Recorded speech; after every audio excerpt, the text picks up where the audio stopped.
Hello all, welcome to study படி. And இந்த வீடியோவில் நம்ம எதை பற்றி பார்க்க போகிறோம் அப்படின்னு பார்த்தீங்கன்னா, வேர்ல்டு ஹிஸ்ட்ரியில் இண்டஸ்ட்ரியல் ரெவல்யூஷன் பற்றி பார்க்க போகிறோம். So already world history classes வந்து போயிட்டுருக்கு. ஸோ அதில் நம்ம கவர் பண்ண வேண்டிய டாபிக்ஸ் எல்லாம் வேர்ல்டு ஹிஸ்ட்ரிக்கு பார்த்துக்கிட்டிங்கன்னா இந்த டாபிக்ஸ் தான். ஸோ அதில் ஃபஸ்ட் டாபிக் வந்து இண்டஸ்ட்ரியல் ரெவல்யூஷன். ஸோ இப்போ வந்து ஆல்ரெடி நான் வந்து ஃப்ரெஞ்ச் ரெவல்யூஷன் பற்றி 2 வீடியோஸ் போட்டிருப்பேன், டெமோ வீடியோஸ். ஸோ அதை நீங்கள் பார்க்கல அப்படின்னா டெஸ்கிரிப்ஷன் பாக்ஸில் லிங்க் கொடுக்குறேன், பார்த்துக்கோங்க. அண்ட் இன்றைக்கி தான் last day of offer. So world history classes வந்து 2000க்கு ஆஃபர் போயிட்டுருக்கு. Because we touched 10K.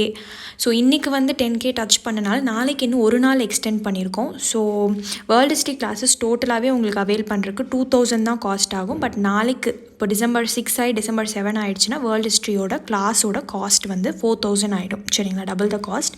So உங்களுக்கு வேணும் அப்படின்னா நாளைக்கு அவைல் பண்ணிக்கலாம் நீங்கள். சரிங்களா, இன்றைக்கு இல்லைனா நாளைக்கு. ஸோ இன்றைக்கி வந்து நம்ம இண்டஸ்ட்ரியல் ரெவல்யூஷன் வந்து பார்ப்போம். ஸோ வேர்ல்டு ஹிஸ்ட்ரி எவ்வளோ முக்கியம் அப்படிங்கிறத ஆல்ரெடி நான் சொல்லிட்டேன். உங்களுக்கு வந்து எக்ஸாமில் நீங்கள் ஆப்ஷனலாக இருந்தீங்க அப்படின்னா பேப்பர் 2ல் வந்து உங்களுக்கு world history and modern history வந்து வரும். அண்ட் நீங்கள் வந்து ஆப்ஷனல் ஹிஸ்ட்ரி ஆப்ஷன் இல்லை அப்படின்னாலும் ஜிஎஸ்சில் உங்களுக்கு வேர்ல்டு ஹிஸ்ட்ரி இருக்குது. ஸோ வேர்ல்டு ஹிஸ்ட்ரி எவ்வளோ முக்கியமான டாபிக் அப்படிங்கிறதையும் நான் வந்து ஆல்ரெடி எக்ஸ்பிளைன் பண்ணிட்டேன் அந்த வீடியோவிலே. ஸோ அதோட லிங்க்கும் கொடுக்குறேன், நீங்கள் பார்த்துக்கோங்க.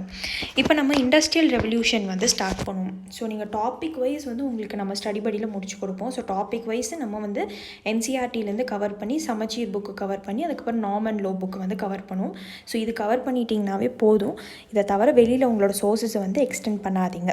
சரிங்களா, இட்ஸ் நாட் குட். நீங்கள் சோர்ஸ் எக்ஸ்டெண்ட் பண்ண you will ten to forget things. சரிங்களா, ஸோ இந்த லெசனில் என்னென்னலாம் நம்ம படிக்க போகிறோம் அப்படிங்கிறது இங்கே கொடுத்துருக்கு. ஸோ இந்த வீடியோ வந்து it will be maximum 20 to 30 minutes வந்து பக்கம் இருக்கும். அண்ட் ப்ரீவியஸ் இயர் கொஷின்ஸோடு உங்களுக்கு நான் காட்டுறேன். சரிங்களா, ஓகே.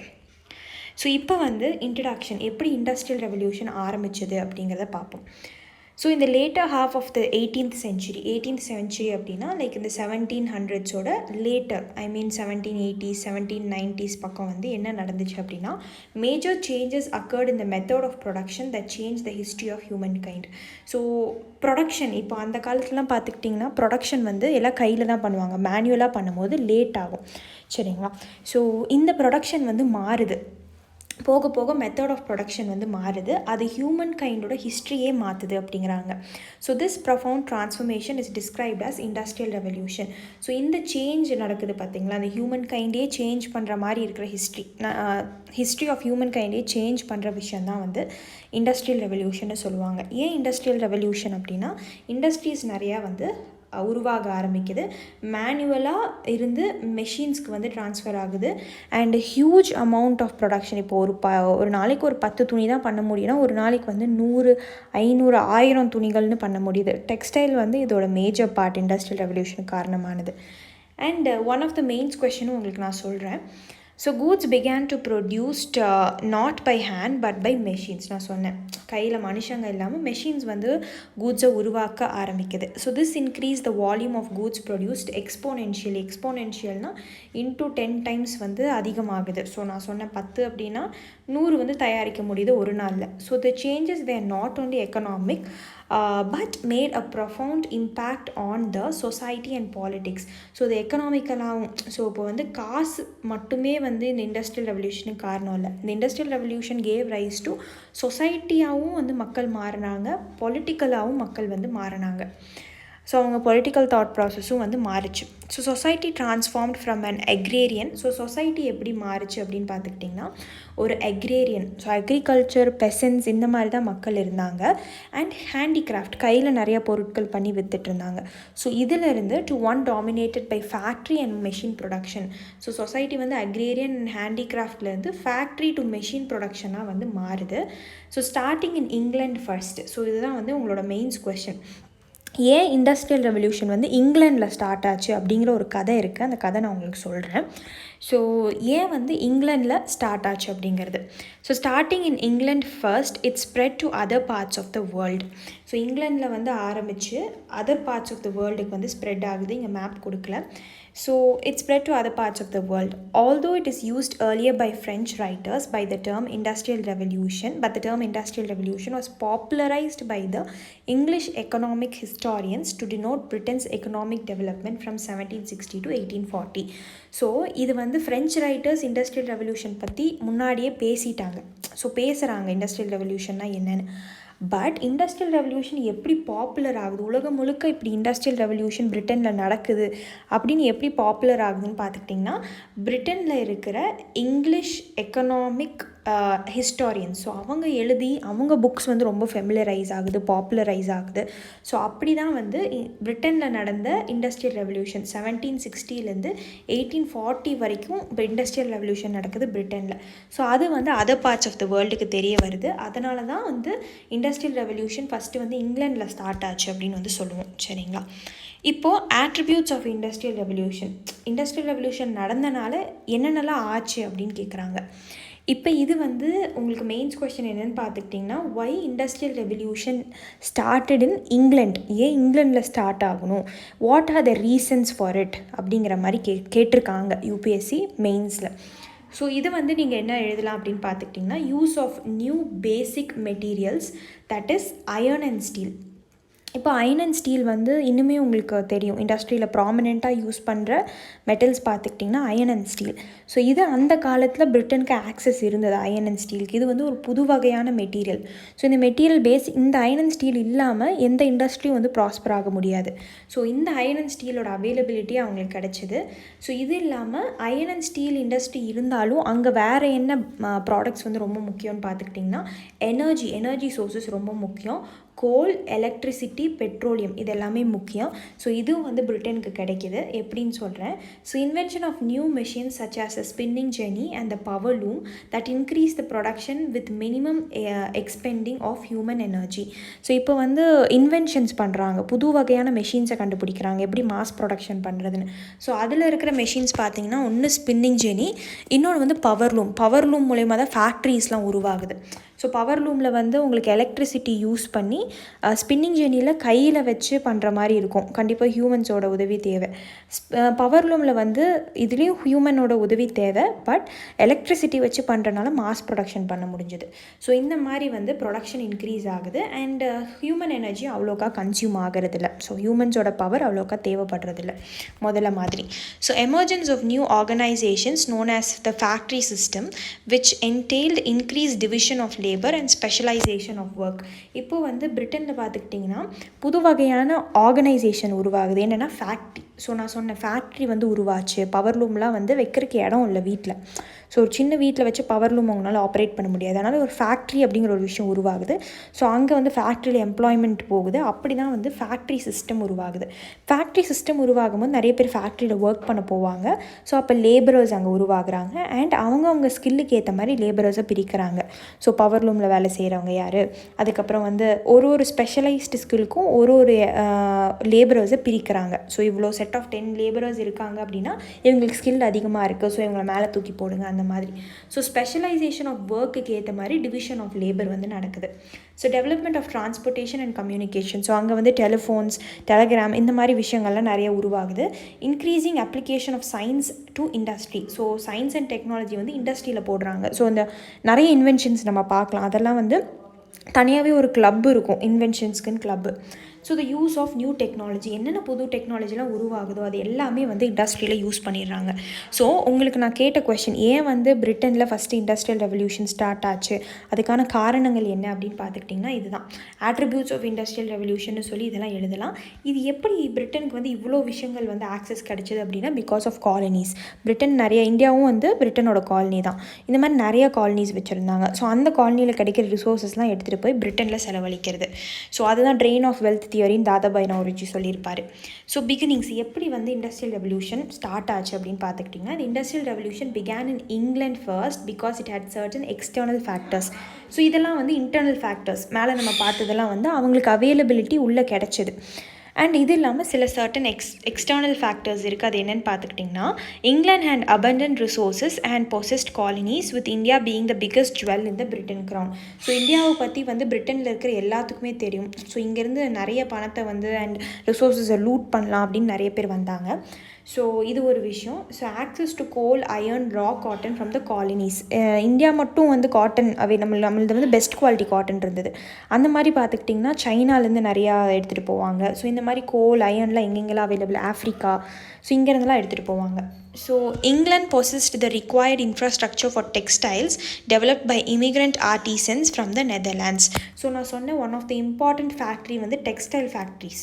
ஸோ இங்கே தான் மாஸ் ப்ரொடக்ஷன் நிறையா பண்ணுவாங்க. எப்படி அப்படின்னா நெதர்லாண்ட்ஸ்லேருந்து நிறையா ஸ்பெஷலைஸ்ட் ஆர்டிசன்ஸை வந்து இங்கே கொண்டு வந்து டெக்ஸ்டைல் இண்டஸ்ட்ரிக்கான இன்ஃப்ராஸ்ட்ரக்சரை இவங்கள உருவாக்க வச்சாங்க. ஸோ பிரெயின்ஸ் அவங்களோட மைண்டை வச்சு, சரிங்களா.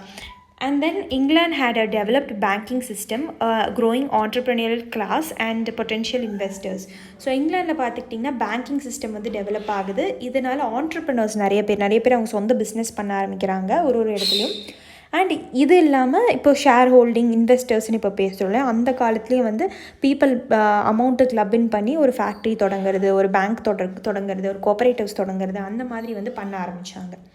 So encouragement of the Royal Society of England for scientific discoveries and inventions. So நான் இங்கிலாண்டில் வந்து நிறைய கிளப்ஸ் இருக்கும்னு சொல்லியிருந்தேன். ஸோ என்ன மாதிரி கிளப்ஸ் அப்படின்னு பார்த்துக்கிட்டிங்கன்னா, இந்த மாதிரி இன்வென்ஷன்ஸ் பண்ணுறாங்க பார்த்தீங்களா, அந்த மாதிரி மக்களை வந்து சேர்த்து வச்சு இவங்க டிஸ்கஸ் பண்ணுவாங்க. அதுதான் ராயல் சொசைட்டி ஆஃப் இங்கிலாண்டுன்னு சொல்லுவாங்க. ஸோ சயின்டிஃபிக் டிஸ்கவரிஸ்லாம் பற்றி இவங்க டிஸ்கஸ் பண்ணுவாங்க. புது இன்வென்ஷன்ஸ் என்னென்ன பண்ணலாம் அப்படின்னு டிஸ்கஸ் பண்ணுவாங்க. And political stability of England to bestow its full attention to the industrial growth. So political system பார்த்திங்கன்னா இங்கிலாந்து வந்து ஒரு மொனார்க். ஸோ அவங்க ஃபேமிலியை தவிர யாரும் அங்கே வரமாட்டாங்க. ஸோ பவர் வந்து கேப்சர் பண்ணணும், சண்டை போடணும் அப்படிங்கிற விஷயம்லாம் கிடையாது. ஸோ இங்கே வந்து அந்த டைமில் வந்து we had Mughals, later Mughals அந்த மாதிரிலாம் இருந்தாங்க. ஸோ 1707 வந்து அவுரங்கசீப் இறந்ததுக்கப்புறம் லேட்டர் முகல்ஸ் கான்செப்ட் இருந்தாங்க, மராத்தாஸ் இருந்தாங்க. ஸோ நிறைய பவர்ஸ் வந்து இந்தியாவில் சண்டை போட்டுகிட்டே இருந்தாங்க. அண்ட் ரீஜனல் கிங்டம்ஸ் இருந்தாங்க.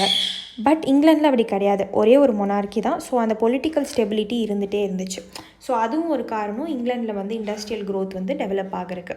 ஸோ இதெல்லாம் வந்து the reasons, external reasons for the growth of industrial revolution in England. இது எல்லாமே நீங்கள் வந்து உங்களோட ஃபார்டர் பாயிண்ட்ஸாக யூஸ் பண்ணலாம் உங்களோட மெயின்ஸ் ஆன்சர் ரைட்டிங்க்கு, சரிங்களா. So invention of steam power. So steam தான் வந்து ஃபஸ்ட்டு காரணமே இண்டஸ்ட்ரியல் ரெவல்யூஷனுக்கு. எப்படி இந்த ஸ்டீம் உருவாச்சு, ஸ்டீம் பவர் எப்படி கண்டுபிடிச்சாங்க அப்படின்னு பார்ப்போம். ஸோ இந்த 18th centuryனா 1700s பக்கம் British mine owners were faced with problem of water seeping into the mines. So மைன்னா உங்களுக்கு தெரியும், ஸோ சுரங்கப்பாதை, அதில் உள்ளே போயிட்டு தான் தோண்டி தான் உள்ளேருந்து கோல் வந்து எடுக்க முடியும். ஸோ அந்த இடத்துல வந்து தண்ணி வந்து மழை வந்து தேங்கி நின்றுது. So water had to be remove to extract coal. So அங்கே இருக்கிற தண்ணியை வந்து உள்ள மைன்ஸ்லேருந்து ரிமூவ் பண்ணணும் first. So they employed additional labourers to pump out the water. So நிறைய லேபரர்ஸை வச்சு மைன்குள்ளே இருக்கிற தண்ணியெல்லாம் வந்து எடுத்து ஊற்றணும் அப்படின்னு சொல்லி ஒரு concept. But employing human labour cost a lot of money. So ஹியூமன்ஸை வந்து எம்ப்ளாய் பண்ணாங்க அப்படின்னா காசு ரொம்ப செலவாச்சு. So it was at that juncture the British engineer Thomas Newcomen invented a contrive to pump the water out of mines. So contrive அப்படின்னா பார்த்துக்கிட்டிங்கன்னா to create something. So புது ஒரு இன்வென்ஷன், புது ஒரு என்ஜினியரிங்னு சொல்லலாம். ஸோ அந்த கான்ட்ரிவ் தாமஸ் நியூகம் வந்து ஒரு புதுசான பம்பு வந்து இன்வென்ட் பண்ணுறாரு, அந்த தண்ணியை வந்து உள்ளேருந்து எடுத்து வெளியில் விடுறதுக்கு. பட் இந்த மெக்கானிசம் வந்து நிறைய ஃபியூவல் கன்சியூம் பண்ணிச்சு. ஸோ ஃபியூவலுக்கும் இவங்க காசு செலவு பண்ணுற மாதிரி இருந்தது. ஸோ தாமஸ் நியூகமனுக்கு அப்புறம் ஜேம்ஸ் வாட் வந்து ஒரு ஸ்காட்லாண்டை சார்ந்த engineer. So he converted a stationery steam engine to rotary engine which consumed less fuel. So இவர் வந்து ஒரு stationery steam engine. So steam வந்து பார்த்துக்கிட்டிங்கன்னா தண்ணியை யூஸ் பண்ணி அந்த இடத்துல ஸ்டீமை வந்து உருவாக்கும். ஸோ அந்த ஸ்டீம் என்ஜின் வந்து என்ன பண்ணுறாருன்னா மூவபிளாக, ஸோ அந்த மைன்ஸுக்கு எடுத்துகிட்டு போய் அங்கே யூஸ் பண்ணுற மாதிரி ரோட்டரினா ஒரு ஆக்சஸ் இருக்கும், அதுக்கப்புறம் அதிலேயே சுற்றும். ஸோ ஸ்டீம் வந்து ஜென்ரேட் ஆகும். ஸோ ரோட்டரி என்ஜின் வந்து தயாரிக்கிறாரு. இதில் வந்து லெஸ் ஃபியூவல் தான் கன்சியூம் ஆகுது, சரிங்களா. ஸோ இங்கே பார்த்துக்கிட்டிங்கன்னா சீன் இன் அண்ட் இங்கிலீஷ் ஃபேக்ட்ரின்னு காட்டியிருக்காங்க. நெக்ஸ்ட்டு இப்போ வந்து டெக்ஸ்டைல்ஸ் வந்து one of the major reason for industrial ரெவல்யூஷன்னு நான் சொன்னேன். ஸோ இதில் பார்த்துக்கிட்டிங்கன்னா before the industrial revolution the spinning and weaving of cloth were undertaken for domestic and local consumption. So இப்போ வந்து இண்டஸ்ட்ரியல் ரெவல்யூஷன் நடக்கிறதுக்கு முன்னாடி இப்போ க்ளோதிங், ஸோ ஸ்பின் பண்ணணும், அதுக்கப்புறம் அதை வீவ் பண்ணணும். ஸோ ஸ்பின்னிங் வீவிங்க்கெலாம் ஆப்வியஸாக உங்களுக்கு அர்த்தம் தெரியும். ஸோ இந்த மாதிரி துணிகள் தயாரிக்கும் போது அது வீட்டு லெவலில் லோக்கல் லெவலில் மட்டும் பண்ணாங்க. But it was done at home or in a small hired place. So வீட்லேயே வந்து என்ன பண்ணுறாங்க அப்படின்னா இந்த ஸ்பின்னிங்கோ வீவிங் அப்படிங்கிற கான்செப்டும் பண்ணுறாங்க. இல்லை அப்படின்னா ஒரு சின்ன ஒரு இடத்துல பண்ணுறாங்க. So the production also took place on a cottage ஸ்கேலில் ஒரு வில்லேஜ் லெவல்லையும் ப்ரொடக்ஷன் நடக்குது. The manually operated spinning wheel required 4 to 8 spinners to supply yarn to one handloom weaver. இப்போ மேனுவலான கையில் ஆப்ரேட் பண்ணுற அந்த ஸ்பின்னிங் வீல், நீங்கள் காந்திஜி பார்த்துருப்பீங்க spinning wheel khadi cloth promote பண்ணுறதுக்காக அந்த பிக்சர். ஸோ அந்த ஸ்பின்னிங் வீல் வந்து பார்த்துக்கிட்டிங்கன்னா 4 to 8 ஸ்பின்னர்ஸ். ஸோ ஸ்பின்னர்ஸ் வந்து யான்னா வந்து நூல், அந்த காட்டன் இது இருக்குது பார்த்திங்களா, அதை வந்து ஹேண்ட்லூம் வீவர்ஸ்க்கு கொடுக்கணும். ஸோ அப்போ தான் அவங்க வந்து ஒரு துணியை தயாரிக்க முடியும். So in 1733 John Kay invented the flying shuttle. So இதுக்கான பிக்சர்ஸ் எல்லாம் நீங்கள் பாருங்கள் கூகுள் பண்ணி. ஸோ 1733 ஜான் கே வந்து ஃப்ளையிங் ஷட்டில் இன்வென்ட் பண்ணுறாரு, which when operated by hand increase the speed of weaving of cloth. So அந்த கிளாத்தில் வந்து அந்த நாட்ஸ் எல்லாம் போட்டு வீவிங் பண்ணுவோம் இல்லையா, ஸோ அது வந்து இந்த ஃப்ளையிங் ஷட்டில் வந்து சீக்கிரமாக பண்ணுது, ஸ்பீடு வந்து இன்க்ரீஸ் ஆகுது. அதுக்கப்புறம் இது வந்து 1733 1764 ஜேம்ஸ் ஹார்க்ரீவ்ஸ் என்ன பண்ணுறாருனா இவர் தான் ஸ்பின்னிங் ஜெனியை இன்வென்ட் பண்ணுறாரு. So this machine spun 8 threads at one and the same time. So இது வந்து 8 நூலை வந்து ஒரே டைமில் ஸ்பின் பண்ணும், சரிங்களா. அண்ட் 2 years லேட்டர், அதுக்கப்புறம் ஒரு 2 வருஷம் கழித்து ரிச்சர்ட் ஆர்க்ரைட் அப்படிங்கிறவர் எதை இன்வென்ட் பண்ணுறாரு அப்படின்னு பார்த்துக்கிட்டிங்கன்னா அந்த வாட்டர் ஃப்ரேம் அப்படிங்கிற ஒரு மெஷினை இன்வென்ட் பண்ணுறாரு. So this spinning frame used water power in the place of man power. So வாட்டரை யூஸ் பண்ணி மேன் பவருக்கு பதிலாக வாட்டர் யூஸ் பண்ணி பவர் வந்து கொண்டு வராங்க. So the water frame was too big to be run at home. நான் சொன்னேன் இல்லையா, ரொம்ப பெரிய மெஷின் அது. ஸோ அதனால் இங்கேருந்து தான் இந்த வாட்டர் ஃப்ரேம் கண்டுபிடிச்சதுலேருந்து தான் ஃபேக்ட்ரிஸ் வந்து உருவாகுது. ஸோ இதுக்கப்புறம் வந்து 1779 சாமுவல் கிராம்ப்டன் வந்து இன்வென்டட் ஹிஸ் ஸ்பின்னிங் மியூல். ஸோ இவர் வந்து ஸ்பின்னிங் மியூல் அப்படிங்கிற ஒரு விஷயத்தை இன்வென்ட் பண்ணுறாரு. இது வந்து it's a combination of spinning jenny plus water ஃப்ரேமை சேர்த்து இன்வென்ட் பண்ணுற machine. It's spun hundreds of threads simultaneously. So 100, இதுக்கு முன்னாடி பார்த்தோம் 8 த்ரெட்டு தான் வந்து ஒரே நேரத்தில் வந்து ஸ்பின் பண்ணும். இங்கே வந்து 100க்கு மேலே வந்து த்ரெட்ஸ் சைமல்டேனியஸாக ஸ்பின் பண்ணி and produced 8 fine and coarse threads. So இந்த மாதிரி ஸ்பின் பண்ணும்போது 8 ஃபைன் த்ரெட்ஸையும் அதுக்கப்புறம் வந்து 8 கோர்ஸ் த்ரெட்ஸையும் குண்டான த்ரெட்ஸையும் ப்ரொடியூஸ் பண்ணி இது மூலயமா துணி பண்ணுவாங்க. So Eli Whitney invented the cotton gin in 1793 cotton gin அப்படிங்கிற ஒரு மெஷின். ஸோ அந்த மெஷின் வந்து it remove the seeds from the cotton. அந்த காலத்தில் வந்து காட்டன் வந்து மேனுவலாக உள்ளே இருக்கிற சீட்ஸ் எல்லாம் எடுத்து மனுஷங்க தான் வீசணும். ஸோ இந்த காட்டன் ஜின் வந்து 1793 கண்டுபிடிச்சது ரொம்ப யூஸ்ஃபுல்லாக இருந்தது. அதுவே காட்டனில் இருக்கிற சீட்ஸை ரிமூவ் பண்ணிடும், சரிங்களா. இவர் தான் ஜான் கே, அதுக்கப்புறம் இவர் தான் வந்து James Hargreaves. So textile manufacture was at the heart of industrial revolution. Already சொன்னேன், இண்டஸ்ட்ரியல் ரெவல்யூஷன் அப்படின்னு ஒரு விஷயம் எப்படி இருக்குது அப்படின்னா அதுக்குள்ளே வந்து ஹார்ட் எது அப்படின்னு பார்த்திங்கன்னா டெக்ஸ்டைல் மேனுஃபேக்சர் தான், அந்த கம்பெனிஸ் தான். So over a span of 50 years, ஒரு 50 வருஷத்தில் என்ன ஆகுதுன்னா textile manufacturing industry in Britain witnessed transformation in the method of production from handmade to machine made goods. So அந்த 50 வருஷத்தில் வந்து டோட்டலாக கையில் மேனுஃபேக்சரே பண்ணுறதுல எல்லாமே மெஷின்ஸ் தான். So the newly invented machines enabled factories to produce textile goods in large quantities. இது நம்மளுக்கு தெரியும். ஸோ புதுசாக வர ஃபேக்ட்ரிஸ் எல்லாம் நிறைய குவான்டிட்டிஸில் இன்னும் நிறையா கூட்ஸ் எல்லாம் பண்ணுறாங்க. ஸோ டர்பிஷயர், லான்கஷயர், அப்புறம் Cheshire, Staffordshire, Nottinghamshire and Yorkshire became the major factory centers. So இந்த இடங்கள் எல்லாமே பார்த்துக்கிட்டிங்கன்னா ஃபேக்ட்ரி சென்டர்ஸாக மாறுது. அந்த இடத்துல நிறைய டெக்ஸ்டைல் ஃபேக்ட்ரிஸ் உருவாகுது. So the most notable was Manchester which had more than 50 mills in 1802. ஸோ இந்த இடத்துலையே பார்த்துக்கிட்டிங்கன்னா ரொம்ப முக்கியமான இடம் வந்து மேன்செஸ்டர். இன்னமும் உங்களுக்கு மேன்செஸ்டர் க்ளோத்ஸ்னால் உங்களுக்கு தெரியும். ஸோ அங்கே வந்து கிட்டத்தட்ட 50 மில் வந்து உருவாச்சு 1802. So these factories involved in mass production were organized on the principle of division of labor. So already சொன்ன skilled workers அதுக்கப்புறம் semi skilled workers பிரித்து ஒருத்தவங்களுக்கு ஒரு விதமான வேலை. ஸோ இதுதான் division of labor. ஸோ எல்லா இடத்துலையும் மாஸ் ப்ரொடக்ஷன் 1000க்கு மேலே துணிகள்லாம் வந்து பண்ணுறாங்க. ஸோ இதுதான் வந்து லான்காஷயர். ஸோ இந்த இடத்துல தான் வந்து இந்த ஃபேக்ட்ரி இருக்குது பாருங்கள். நெக்ஸ்ட்டு வந்து பார்த்துக்கிட்டிங்கன்னா அயன் அண்ட் ஸ்டீல். ஸோ நான் சொன்னேன் இண்டஸ்ட்ரியல் ரெவல்யூஷனுக்கு வந்து ஹார்ட் வந்து என்ன அப்படின்னு பார்த்துக்கிட்டிங்கன்னா டெக்ஸ்டைல். ஸோ இண்டஸ்ட்ரியல் ரெவல்யூஷனுக்கு காரணமான மிச்ச இண்டஸ்ட்ரீஸ்லாம் என்னென்னு பார்த்துக்கிட்டிங்கன்னா iron and steel.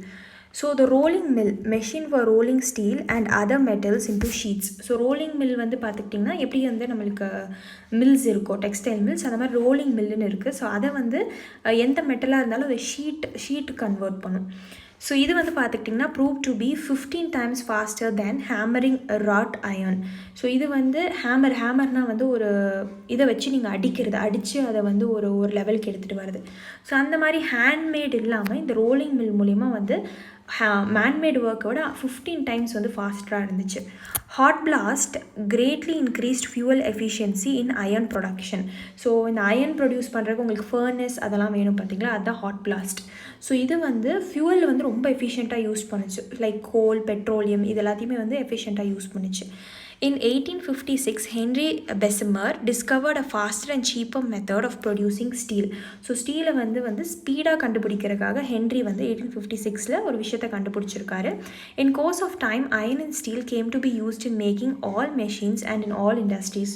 So iron and steel இல்லாமல் வேறு எந்த இண்டஸ்ட்ரியும் இல்லை. ஸோ iron and steel தான் ஒரு பேஸ். எல்லா மெஷின் தயாரிக்கிறதுக்கும் iron and steel வந்து தேவைப்பட்டுச்சு. சரிங்களா? So iron and steel industry பாருங்கள். நெக்ஸ்ட்டு இப்போ வந்து என்ன பார்த்தோம், டெக்ஸ்டைல் இண்டஸ்ட்ரீஸ் பார்த்தோம், அயன் அண்ட் ஸ்டீல் இண்டஸ்ட்ரீஸ் பார்த்தோம். இப்போ மைனிங் பற்றி பார்க்க போகிறோம். ஏன்னா மைனிங்கில் இருந்தால் கோல் கிடைக்கும்.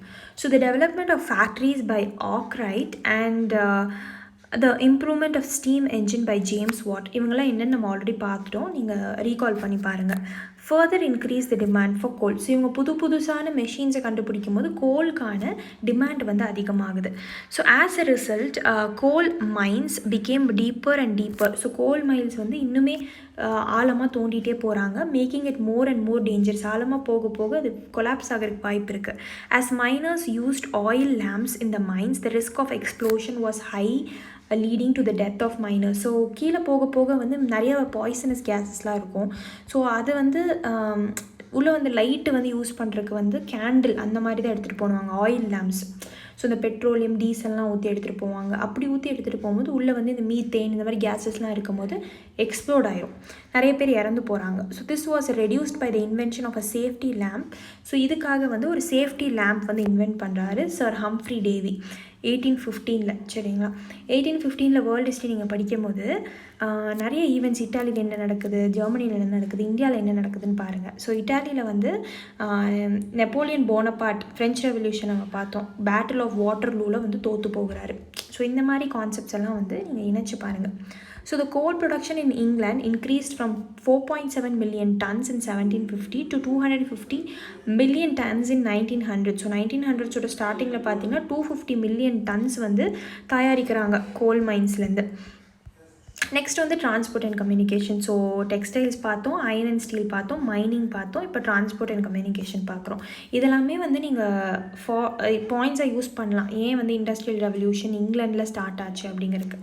So industrial revolution was depend on good transportation. So என்ன தான் டெக்ஸ்டைல்ஸு இதெல்லாம் நீங்கள் தயாரித்தாலும் டிரான்ஸ்போர்ட்டேஷன் ரொம்ப முக்கியம், சர்வீசஸ் முக்கியம். As production increased raw materials had to be brought from afar to the factory. So தூரமான இடங்கள்லேருந்து ஃபேக்ட்ரிஸ்க்கு ரா மெட்டீரியல்ஸ் கொண்டு வரணும். ஆஃப்டர் த கூட்ஸ் ப்ரொடியூஸ் பண்ணக்கப்புறம் அதை டிரான்ஸ்போர்ட் பண்ணி மார்க்கெட்டுக்கும் எடுத்துகிட்டு போகணும். ஸோ அதனால் new networks of canals, so boats கப்பல்ஸ் வழியாக எடுத்துகிட்டு போகிறக்கு கெனல்ஸ், ரோட்ஸ், ரயில்வேஸ் வந்து கட்டுறாங்க. ஸோ இதில் வந்து பார்த்துக்கிட்டிங்கன்னா macadamized roads and George Stephenson's steam locomotive helped to improve road and railway transport system in the country. Macadamized road அப்படின்னா தார் ரோடு. சரிங்களா? அதுக்கப்புறம் ஜார்ஜ் ஸ்டீஃபன்சன் ஸ்டீம் லோகோமோட்டிவ் அப்படின்னா ஸ்டீம் என்ஜின் மூலயமா ரயில்வேஸ் உருவாகுது. ஸோ அந்த மாதிரி இருக்கும் போது நல்ல டிரான்ஸ்போர்ட்டேஷன் வந்து டெவலப் ஆகுது. So John Loudon McAdam was a pioneering Scottish engineer who single-handedly changed the way roads were built around the world. So இதுக்கு வந்து மண் ரோடுன்னு கேள்விப்பட்டிருப்பீங்க. ஸோ இதில் தான் மெக்கடமைஸ்ட் ரோட்ஸ் அப்படின்னு வருது. ஸோ இவர் வந்து ரோட்டோட கண்ணோட்டத்தையே மாற்றிட்டார். Macadamised roads came to be adapted world ஓவரில் இந்த ரோட்ஸ் எல்லாத்தையுமே வந்து அடாப்ட் பண்ணி இந்த மாதிரி ரோட்ஸ் வந்து கட்டுறாங்க. So the railways date back to the 6th century BC. So 6th centuryலேயே வந்து ரயில்வேஸ் வந்து உருவாயிடுச்சு. சரிங்களா? ஐ மீன் 500 அந்த டைம்ஸில். ஸோ இன் காரந்த் கிரீஸில் வந்து உருவாகுது railways. They were man or animal driven. So railway tracks இருக்கும், அந்த ட்ராக்ஸில் வந்து மேன் இல்லைனா அனிமல் வந்து ஓட்டிகிட்டு போகும். ஸோ இந்த 16th century பக்கம் வந்தீங்க அப்படின்னா 16th centuryனா 1500s. ஸோ அப்போ வந்து Germany had horse powered rail transport. So horse பவர்னால் அந்தளவுக்கு ஸ்பீடாக இருந்தது ரெயில் டிரான்ஸ்போர்ட். ஹார்ஸை யூஸ் பண்ணி அனிமல் ட்ரிவன்னு பார்த்தோங்களே அந்த மாதிரி horse powered rail transport. Modern rail transport commenced with the British development of the steam locomotive. நான் சொன்ன ஸ்டீம் என்ஜின் கண்டுபிடிச்சக்கு அப்புறம் தான் மாடர்ன் ட்ரெயின்ஸ் வந்து வருது இந்த early 19th century 1800s பக்கம். So the first railway line in England was opened between Stockton and Darlington in 1825. So first railway line வந்து இங்கிலாண்டில் எங்கே ஓப்பன் பண்ணுறாங்கன்னா ஸ்டாக்டன் அண்ட் டார்லிங்டனில் வந்து ஓப்பன் பண்ணுறாங்க. ஸோ இந்த நெக்ஸ்ட் 40 years வந்து பார்த்துக்கிட்டிங்கன்னா 15,000 miles of railway network was completed. So 40 வருஷத்தில் இவ்வளோ மைல்ஸ் வந்து கன்ஸ்ட்ரக்ட் பண்ணி முடிக்கிறாங்க. ராபர்ட் ஃபுல்டன் அப்படிங்கிறவர் of the US invented the steam boat. So இவர் வந்து ஸ்டீம் போட் இன்வென்ட் பண்ணுறாரு. ஸோ எப்படி ஸ்டீம் என்ஜின் யூஸ் பண்ணி ரயில்வேஸ் வந்து நடத்துகிறாங்களோ அந்த மாதிரி steam boat called Clermont in 1807 that sailed from New York to Albany. So அவர் இன்வென்ட் பண்ண ஸ்டீம் போட்டோட பேர் வந்து பார்த்துக்கிட்டிங்கன்னா Clermont. ஸோ 1807ல் ஸோ அது நியூயார்க்லேருந்து ஆல்பனி வரைக்கும் போகுது. 150 miles வந்து அந்த ஸ்டீம் போட் கவர் பண்ணுது. So after a few years steam boats carrying cargo shuttle on the rivers and coast line. So அதுக்கப்புறம் நிறைய ஸ்டீம் போட்ஸ் வந்து உருவாச்சு. இதில் வந்து நிறைய ரிவர்ஸ்லையும் கோஸ்ட் லைன்ஸ்லையும் ஸ்டீம் போட்ஸ் வந்து கூட்ஸ் கேரி பண்ணுறதுக்காக யூஸ் பண்ணுறாங்க.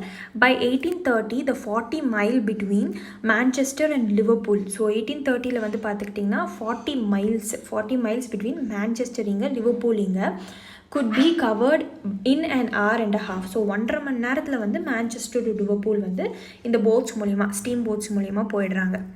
ஸோ இதுதான் ரயில்வேஸ் காட்டுறாங்க. And effects of industrial revolution in England. So இதெல்லாம் வந்து எல்லாமே சப்டாபிக்ஸ். இப்போ இங்கிலாண்டில் வந்து இண்டஸ்ட்ரியல் ரெவல்யூஷன் ஏன் எதுக்குன்னு கேட்டாங்க அப்படின்னா இந்த ஆன்சர்ஸ்லாம் நீங்கள் எழுதலாம். இண்டஸ்ட்ரியல் ரெவல்யூஷன் நடந்ததுக்கான அவுட்கம்ஸ் என்ன அப்படின்னு கேட்டாங்க கொஷனில் அப்படின்னா நீங்கள் இதோட எஃபெக்ட்ஸ் தான் எழுதணும். சரிங்களா? ஸோ இதை வந்து நம்மளோட கோர்ஸில் பார்ப்போம். இண்டஸ்ட்ரியல் ரெவல்யூஷன் அண்ட் அதோட டீட்டெயில்ஸ் எல்லாம் லைனாக நம்ம முடிப்போம். சரிங்களா? கோர்ஸில் பார்ப்போம். நம்ம டாபிக் வைஸ் சிலபஸ் வைஸ் தான் போயிட்டுருக்கோம் வேர்ல்டு ஹிஸ்ட்ரிக்கு, நாட் புக் வைஸ். ஏன்னா நீங்கள் டாபிக் வைஸ் போனீங்க அப்படின்னா தான் இந்த டாபிக் முடிச்சிருக்கீங்கன்னு உங்களுக்கு ஒரு சாட்டிஸ்ஃபேக்ஷன் இருக்கும். ஸோ இன்றைக்கி வந்து 10K சப்ஸ்கிரைபர்ஸ் தொட்டனால ஒரு நாளைக்கு எக்ஸ்டெண்ட் ஆகிருக்கு வேர்ல்டு ஹிஸ்ட்ரி கோர்சஸ். ஸோ 2000க்கு ஆஃபர் போயிட்டுருக்கு. ஸோ நாளையிலேருந்து 4000க்கு வேர்ல்டு ஹிஸ்ட்ரி கோர்சஸ் ஸ்டார்ட் ஆகிடும். சரிங்களா? So that's it for the video. Thanks for வாட்சிங். அண்ட் உங்களுக்கு நம்மளோட டெலிகிராம் இன்ஸ்டாவில் ஜாயின் பண்ண டிஸ்கிரிப்ஷன் பாக்ஸில் லிங்க் இருக்குது. அண்ட் வாட்ஸ்அப் நம்பரும் கொடுத்துருக்கு. அதுக்கு மெசேஜ் பண்ணி கோர்ஸ் டீட்டெயில்ஸ் கேட்டுக்கோங்க. மிச்ச கோர்ஸஸும் போயிட்டுருக்கு. NCERT, standard books, mentoring, essay writing இந்த மாதிரி. ஸோ அதோட டீட்டெயில்ஸ் தெரியணும் அப்படின்னாலும் நீங்கள் கால் பண்ணி கேட்டுக்கலாம். தேங்க்யூ.